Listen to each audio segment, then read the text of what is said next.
Hello friends, ఈ video కనుక నచ్చితే లైక్ ఇవ్వడం అస్సలు మర్చిపోవద్దు. చాలా మంది చూస్తున్నారు కానీ లైక్ చేయట్లేదు. ప్లీజ్ అండి, ప్రతి ఒక్కరు ఒక లైక్ ఇవ్వండి. ఎపిసోడ్లోకి వెళ్తే, Samyuktha ma'am please come on to the dais అని చెప్పి అనౌన్స్మెంట్ వస్తుంది. ఇక లక్ష్మి నడుచుకుంటూ వస్తూ ఉంటుంది. ఇక అర్జున్ పక్కన కూర్చున్న జున్ను గమనిస్తాడు. ఇదేంటి మా అమ్మలా ఉంది అని చెప్పి, బాబా తిను మా అమ్మ కదా అని జున్ను అండంతో ఇక వెంటనే జున్ను నోరు మూసేస్తాడనమాట. అర్జున్, కాదు మా అమ్మ కదా, అసలు ఇలాంటి డ్రెస్ వేసుకుంది, మా అమ్మ చీర కథ కట్టుకుంటుంది, మా అమ్మ ఇక్కడేం చేస్తుంది అని చెప్పి జున్ను ప్రశ్నల మీద ప్రశ్నలు వేస్తూ ఉంటే అప్పుడు అర్జున్, అయ్యో కాదు తను మీ అమ్మ కాదు, తను అమ్మలా ఉందంతే, తన అమ్మ కాదు అని అర్జున్ అంటూ ఉంటే, లేదు బాబా నాకు అమ్మ ఎవరో తెలీదా, అమ్మ ఎలా ఉంటుందో తెలీదా, నాకే చెప్తున్నావు, తను మా అమ్మే అని చెప్పి జున్ను అంటూ ఉంటాడు. జున్ను, ఈ అమ్మాయికి అమ్మ పోలికలు ఉన్నాయి అంతే, నా మాట విను, తిన అమ్మ కాదు అని చెప్పి ఇక చెప్తూ ఉంటాడనమాట అర్జున్. మిత్ర దగ్గర కూర్చున్న లక్కీ, నాన్న ఈవెంటేనా మనం కలవడానికి వచ్చాము అనగానే, నువ్వు కాసేపు సైలెంట్గా ఉండు, మాట్లాడుకో అని మిత్ర అంటూ ఉంటే, కదా నాన్న ఈవిడ ఇక్కడెందుకుంది అని చెప్పి అంటూ ఉంటే, లక్కీ సైలెంట్గా ఉండమని చెప్పానా అని చెప్పి మిత్ర అలా చెప్తూ, వివేక్ కొంచెం లక్కీని పక్కకు తీసుకెళ్ళు అని చెప్పి అంటాడు. ఇక వివేక్ లక్కీని పక్కకు తీసుకొస్తాడు. ఏంటి నాన్నకి ఎందుకు కోపం తీసుకొస్తున్నావు అని చెప్పి పక్కకి వెళ్ళి లక్కీని అడుగుతాడనమాట వివేక్. అది కాదు, తను జున్ను వాళ్ళ అమ్మలాగా ఉంది కదా, ఇక్కడేం చేస్తుంది, మోడర్న్ డ్రెస్లో వేసుకుంది అని చెప్పి లక్కీ అడుగుతుంది వివేక్ని. అయ్యో తను జున్ను వాళ్ళ అమ్మ కాదు, నువ్వు ఆ టాపిక్ ఇక్కడే మర్చిపో, తను వేరే తిని వేరే, అసలు జున్ను వాళ్ళ అమ్మ కానే కాదు, నువ్వు క్లారిటీ తెచ్చుకో, ఇక ఈ టాపిక్ మీద నీకే డౌట్స్ ఉండకూడదు అని చెప్పి వివేక్ చెప్తూ ఉంటాడు.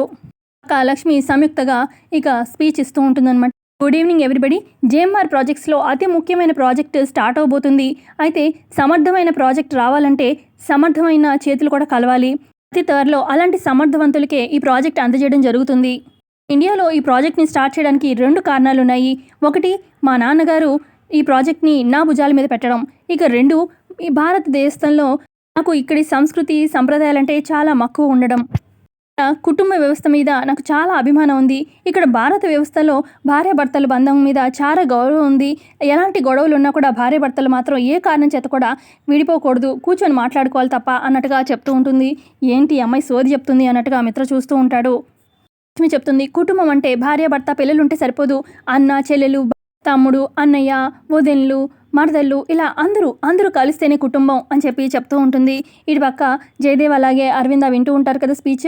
అసలు ఈ అమ్మాయికి భారతదేశ విలువలంటే ఎంత గొప్పగా చెప్తుంది, చాలా బాగా చెప్తుంది. కుటుంబ వ్యవస్థ గురించి ఇంత మంచి ఉన్నత విలువలు ఉన్నాయి ఈ అమ్మాయికి, ఈ అమ్మాయిని తప్పకుండా ఒకసారి మన ఇంటికి భోజనానికి పిలవాలండి అని చెప్పి అరవింద్ కూడా అంటుంది. ఒక మనీషా చూస్తూ ఉంటే, ఏమైంది మనీషా అలా చూస్తున్నావు అని చెప్పి దేవ్యాని అంటుంది.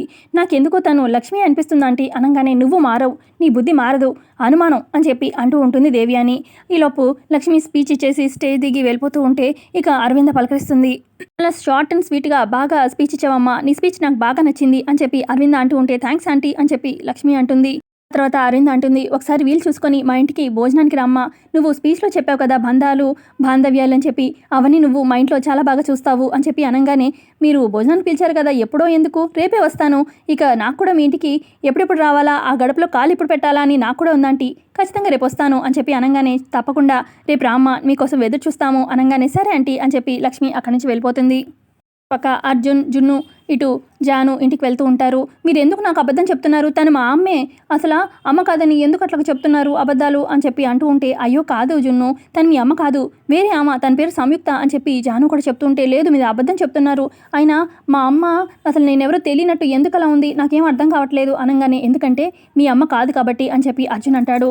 ఇక అప్పుడు జున్ను మనసులో అనుకుంటాడు, అమ్మ కాదంటున్నారు వీళ్ళు, అమ్మ ఇంట్లో ఉంటే అప్పుడు తిను అమ్మ కానట్టు, ఒకసారి ఇంటికి వెళ్ళి అమ్మ ఉందో లేదు చూస్తాను అని చెప్పి జున్ను అనుకుంటాడు మనసులో. మరో పక్క అర్జున్ జాను ఇటు జున్ను ఇంటికి వస్తారనమాట. గ్రానీ మమ్మీ ఏది, అమ్మ ఏది, అమ్మ ఇంట్లో ఉందా, అమ్మ ఇంట్లో లేదు కదా అని చెప్పి జున్ను అడుగుతూ ఉంటాడు. ఇక అర్జున్ వాళ్ళ అమ్మ వసుంధర కంగారు పడుతూ ఉంటుంది. ఇటు జున్ను అంటాడు, అమ్మ ఇంట్లో లేదు కదా నాకు తెలుసు బాబా, నేను చెప్పాను కదా అక్కడ ఫంక్షన్లో కనిపించిన ఆవిడే మా అమ్మ, ఇక్కడ అమ్మ కూడా ఇంట్లో లేదు, మీరు నాకు అబద్ధం చెప్పారు అని చెప్పి అంటూ ఉంటాడు జున్ను. ఇక్కడే ఉంది అని చెప్పి లక్ష్మి మెట్లు దిగుతూ వస్తూ ఉంటే, అమ్మ అని చెప్పి జున్ను వచ్చి హక్ చేసుకుంటాడు. అమ్మ నువ్వు ఇక్కడుంటే మరి అక్కడ ఫంక్షన్లో ఉన్న ఆవిడెవరు, అచ్చుని ఇలాగే ఉంది అని చెప్పి అంటూ ఉంటే, అవునా నాలాగుంది అని చెప్పి ఎవరిని పడితే వాళ్ళని అమ్మ అనుకుంటావా, నాలాగుంటే సరిపోతుందా ఏంటి, అమ్మ ఇంట్లోనే ఉంది అని చెప్పి లక్ష్మి అంటూ ఉంటే, సారీ అమ్మ నాకెందుకో ఆవిడని చూస్తే నువ్వే అనిపించావు అని చెప్పి జున్ను అంటూ ఉంటే, ఇప్పుడు తెలిసిందిగా నేనే ఆవిడే అని చెప్పి లక్ష్మి అంటుంది. లక్ష్మి మనసులో అనుకుంటుంది, నన్ను క్షమించి జున్ను, ప్రపంచంలో ఏ పిల్లవాడైనా సరే తల్లిని ఖచ్చితంగా గుర్తుపడతాడు, తల్లి స్పర్శని గుర్తుంచుతాడు, కానీ నిన్ను మభ్యపెట్టాల్సి వస్తుంది కొన్ని కారణాల వల్ల అని చెప్పి అనుకుంటుంది మనసులో. ఆ తర్వాత జున్ను లేట్ అయింది, నువ్వు వెళ్ళి త్వరగా డ్రెస్ చేంజ్ చేసుకుని రా అమ్మా అనగానే అలాగే అమ్మా అని చెప్పి జున్ను పైకి వెళ్తాడనమాట. ఆ తర్వాత ఇక లక్ష్మి అంటుంది అక్కడున్న అర్జున్ జానులతోని, జున్నుని మభ్యపెట్టడం చాలా కష్టమైంది, ఇక రేపటి నుంచి అందరినీ ఇలా ఎలా మభ్యపెట్టాలో, ఎలా చేసుకొస్తానో, ఎలా నెగ్గుకొస్తానో భయంగా ఉంది అని చెప్పి లక్ష్మి అంటూ ఉంటే అప్పుడు అర్జున్ అంటాడు, కొన్ని దారులు కష్టం ఉన్నా తప్పదు లక్ష్మి, తప్పదు చెయ్యాలి అని చెప్పి అంటాడు అర్జున్. కన్న బిడ్డ దగ్గర కూడా అబద్ధం చెప్పాల్సి వస్తుంది అని చెప్పి లక్ష్మి అంటూ ఉంటే అప్పుడు అర్జున్, నీ బాధ నాకు అర్థమైంది, కానీ గుండెని రాయి చేసుకో, నువ్వేదో ముందు తప్పు చేస్తున్నావు అన్న భావన నుంచి బయటికి రా అని చెప్పి అర్జున్ చెప్తూ ఉంటాడు. ఇటు పక్క నుంచి జాను, రేపు నువ్వు ఆ ఇంట్లో అడుగు పెట్టబోతున్నావా?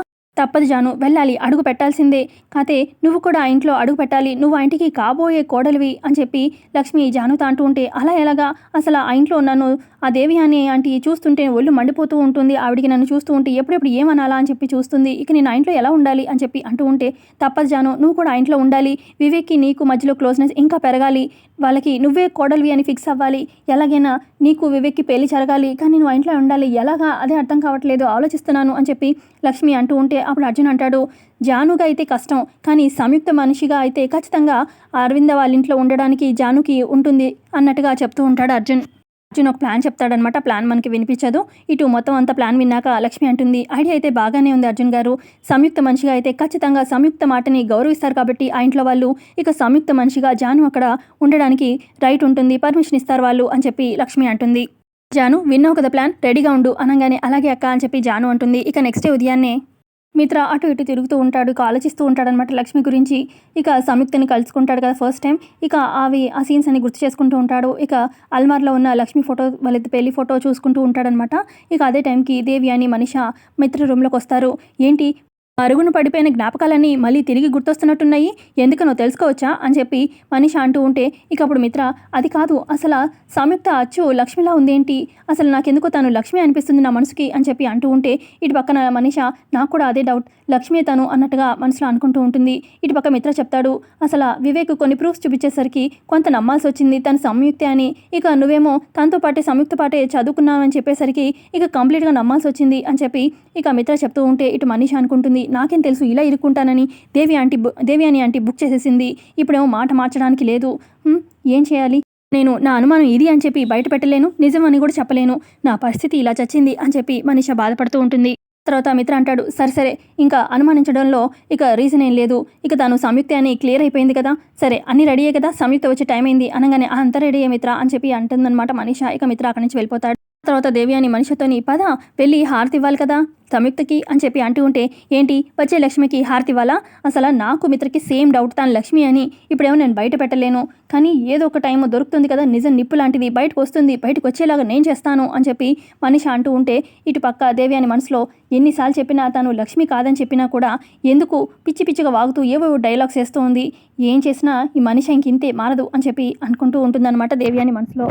పక్క హాల్లో రెడ్ కార్పెట్ వేయిస్తుందనమాట అరవింద. ఇక అప్పుడు జయదేవ్ చూసి, ఏంటి అరవింద రెడ్ కార్పెట్ వేయించినట్టున్నావు సంయుక్త కోసం అనగానే, అవునండి ఇందాకే పని వాళ్ళతో వేయించాను అని చెప్పి అరవింద చెప్తూ ఉంటే ఇక దూరంగా మనీష దేవ్యాని విని, ఏంటి రెడ్ కార్పెట్ అంట చూసారా ఆంటీ అని చెప్పి మనీష అంటూ ఉంటే, పోన్లే మనీష అయినా రెడ్ కార్పెటే కదా, కొంచెం ఇలా ఓవర్ చేస్తేనే మనకు కూడా ఓవర్గా ఫలితం దక్కుతుంది అని చెప్పి దేవి అని అంటూ ఉంటే ఈ లోపల ఇంట్లోకి అడుగుపెట్టి ఇక జాను వస్తుందన్నమాట. ఇక జాను రావడంతో, ఏంటి జాను ఇలా వచ్చావు అని చెప్పి జయదేవ్ అంటూ ఉంటే, ఏం లేదు మావయ్య, బావగారితో మాట్లాడదామని వచ్చాను అనగానే ఇటు దేవి అని కోపంతో, ఎవరే నీకు ఇక్కడ బావగారు, మాట్లాడితే ఈ ఇంటికి వచ్చేస్తావు, నీకు ఇంటితో ఏం సంబంధం ఉందని అని చెప్పి దేవి అని అంటూ ఉంటే ఇక అరవింద అందుకొని, చూడు దేవి అని, నీ కొడుకు పెళ్లి విషయంలో నీ ఇష్టం వచ్చినట్టుగా డెసిషన్స్ తీసుకుంటున్నావు కదా, నా కొడుకు కోడలు విషయంలో నువ్వు కూడా ఇన్వాల్వ్ అవ్వద్దు, జానుకి మాకు ఇంకా సంబంధాలు ఉన్నాయి, నువ్వు జాను విషయంలో కలగ చేసుకోకుండా ఉంటే బాగుంటుంది అని చెప్పి అరవింద వార్నింగ్ ఇవ్వడంతో ఇక అప్పుడు దేవి అని, చెప్పారు కదా ఇంకెందుకు కలగ చేసుకుంటాను మీ ఇష్టం అని చెప్పి అంటుంది. ఈ లోపల మిత్ర కూడా అక్కడికి వస్తాడనమాట. అక్కడ వివేక్ కూడా ఉంటాడు. ఇక అప్పుడు ఏంటి ఏమైంది అని చెప్పి మిత్ర అంటూ ఉంటే ఇక అప్పుడు జయదేవ్ అంటాడు, ఏం లేదు మిత్ర, జాను నీతో ఏదో మాట్లాడాలంట అనగానే, ఏంటి జాను అని చెప్పి మిత్ర అడుగుతాడు. ఏం లేదు బావగారు, స్కూల్లో ఉద్యోగం నేను మానేశాను, అక్కడ శాలరీ సరిపోవట్లేదు, అదే మీకు చెప్దామని అనగానే, అయినా నీకు శాలరీ కోసం జాబ్ చేయాల్సిన పనే ఉంది, నువ్వు కూడా ఇంట్లో ఉండొచ్చు అని చెప్పి మిత్ర చెప్తాడు జానుతోని. మీ మీద ఆధారపడి బతకలేను, మీకు తెలుసు కదా బావగారు, అది నాకు ఇష్టం ఉండదు అని చెప్తూ ఉంటే ఇటు పక్క దేవి అని, ఇలాంటి మాటలు మాత్రం బాగానే చెప్తుంది, రోజు వచ్చి పీకల దాకా మెక్కి మరీ వెళ్తుంది అని చెప్పి దేవి అని అంటూ ఉంటే అప్పుడు మనీష, నాకెక్కడ తేడా కొడుతుందంటీ అని చెప్పి అంటుంది. నిషా అంటుంది, అసలు తిను వీళ్ళక్క ఒకరి దగ్గర చేయి చాచే రకాలు కాదు, కానీ జాబ్ చూడండి అది అని చెప్పి ఎందుకు డిపెండ్ అవుతుంది, ఏదో తేడా ఉందంటీ అని చెప్పి మనీషా అంటుంది. ఇటు పక్కేమో జాను మిత్రుని అంటుంది, నాకు ఏదో ఒక జాబ్ చూడండి బావగారు అనగానే ఇటు అరవింద కూడా సరేలే జాను జాబ్ చూస్తారులే మీ బావగారు అని చెప్పి అంటుంది.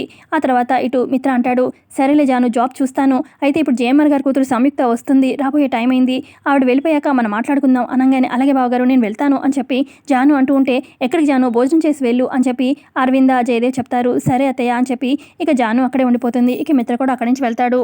అక్కడ మనీషా దేవి అని వివేక్ ఇక జాను ఉంటారు. ఇక అప్పుడు వివేక్ అంటాడు, జాను నీకు ఒక విషయం చెప్పాలి, అదేంటంటే నేను మా మామ్ చూసిన అమ్మాయినే పెళ్లి చేసుకోవాలనుకుంటున్నాను, నువ్వు ఇంకా నా మీద ఏమీ ఆశలు పెట్టుకోవట్లేదు కదా, ప్రేమ ఏం పెంచుకోవట్లేదు కదా, అవి ఉంటే మాత్రం ఇప్పుడే తుడిచేసుకో, తర్వాత నువ్వే బాధపడతావు అని చెప్పి వివేక్ చెప్తూ ఉంటే ఇక మనీషా ఏమో డౌట్ఫుల్గా చూస్తూ ఉంటుంది. ఇటు దేవి అని నా కొడుకు నా మాట వింటున్నాడు అని చెప్పి ఇక తలెగిరేస్తూ ఉంటుంది. ఇటు పక్క జాను అయితే షాక్లో ఏంటి వివేక్ ఇలా అంటున్నాడు అని చెప్పి షాక్లో చూస్తూ ఉండిపోతుంది.